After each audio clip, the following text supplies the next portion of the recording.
অবশেষে ছেলেকে সাথে নিয়ে একাই ছেলের জন্মদিনের কেক কাটলেন ঢালিউড কুইন অপু বিশ্বাস। দর্শক, বিস্তারিত জানতে ভিডিওটি না টেনে শেষ পর্যন্ত দেখার অনুরোধ রইল। নেটিজেনরা ভেবেছিলেন হয়তোবা এবার শাকিব খান এবং অপু বিশ্বাস তার ছেলের জন্মদিন একসাথে পালন করবেন, কিন্তু না, দেখা গেল ভিন্ন চিত্র।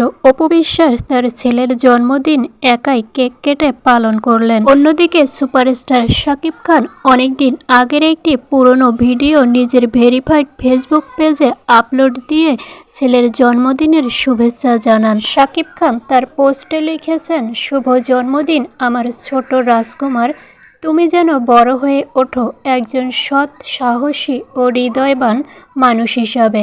মহান আল্লাহর কাছে আমার এই প্রার্থনা, তোমার জীবনে সুখ, শান্তি আর সফলতার সব দরজা যেন উন্মুক্ত থাকে।